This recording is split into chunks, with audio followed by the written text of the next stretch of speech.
Hello again, my creative Cougars. You know, the end of the 2021 school year is coming to a close, and what a fun, carefree year it's been for everyone. Was there any stress? Was there any drama? Nothing comes to mind, really. And in celebration of this past school year, it's time to call upon our fifth graders to design this year's yearbook cover. Now, there's a saying that says you shouldn't judge a book by its cover, but there's no rule against judging the cover itself. And with that in mind, this assignment is actually a contest. Now, the first place winner is going to have their design on the front cover of this year's yearbook. Second place, third place, fourth place, and fifth place are all going to have their designs printed on the back of the yearbook. So there will actually be 5 winners overall. So with no further ado, let's talk about the rules for the yearbook cover contest. Rule number 1 is that your design must be original. You can look online or even in this video or any other source that you have for help on how to draw something, but you can't actually trace any other image. So your design has to be original. Rule number 2 is that your paper must be 8.5 by 11. That's standard copier paper or computer paper, and it must be held the portrait way. Not this way, it has to be held up and down.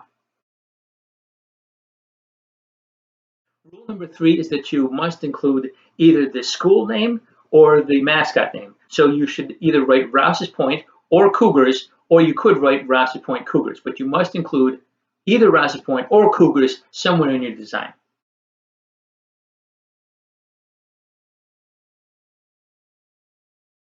You must also include someplace in your design the year. This is a yearbook after all. So you can either write 2021 or you can write 2020/2021.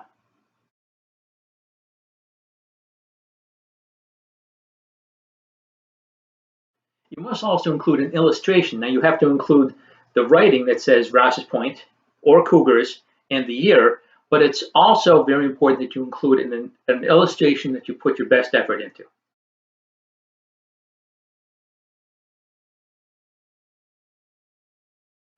And finally, your illustration should be done in full color. It will make the yearbook design look much better, and it will increase your likelihood of winning the contest.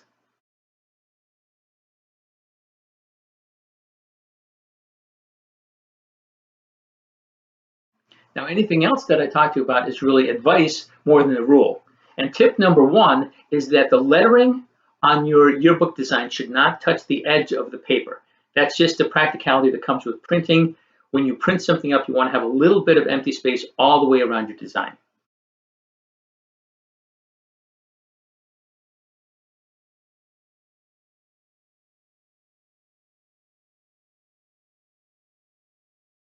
Tip number 2 is that even though the illustration is very, very important, the lettering and the quality of your lettering is also very important. One thing that usually works well is block lettering. It's not the only way to do lettering, but it is one way to do it, and I'll provide maybe a couple tips that might help you with lettering on your design. Now, if I wanted to write the school mascot and the year, I'm not going to worry about each separate individual letter. I'm going to make one box for Cougars and one box for 2021. I'm going to make sure that my letters don't touch the edge of my paper. So in the top box,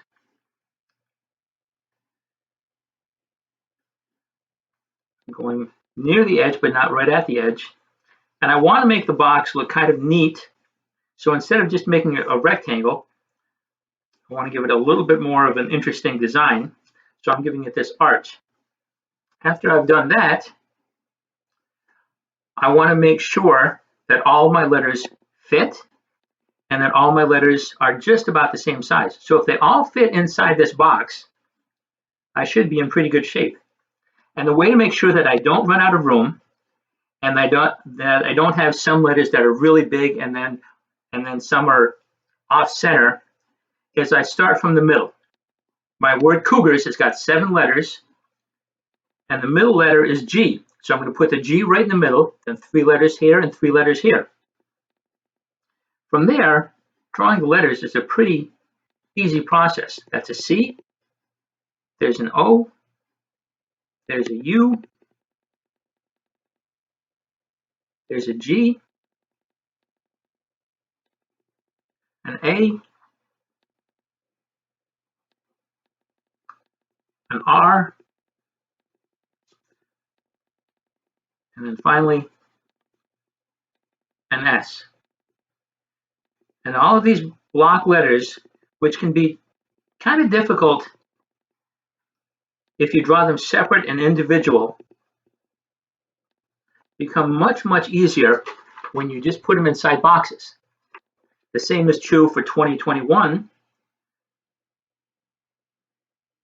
I can have my box the same shape, or I can make it entirely different.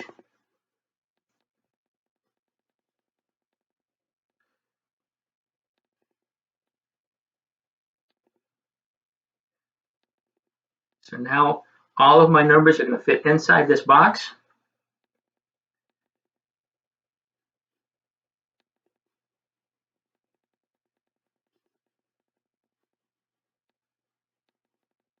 I haven't really drawn any numbers. All I've done is draw the boxes. And look how easy it becomes to draw the numbers.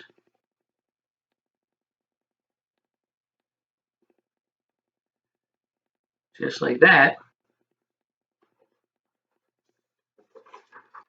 2021 is also finished.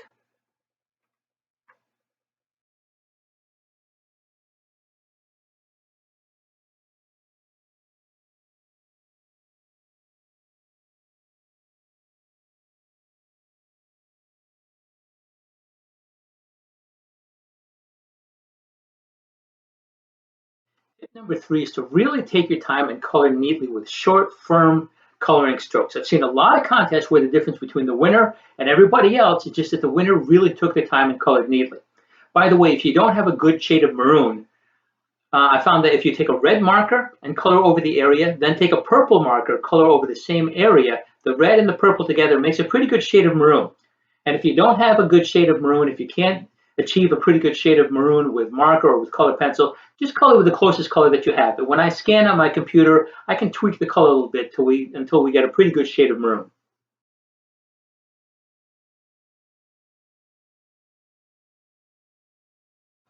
And the last tip is that I think it's sometimes a good idea to take a black marker or a black color pencil and go over your original pencil lines. It gives your picture a little bit more pop, a little more definition, and it makes it a little bit more polished and professional looking. Also, it makes those subtle imperfections that come from coloring with colored pencil with marker a little bit less noticeable when you go over your lines with a little bit of black.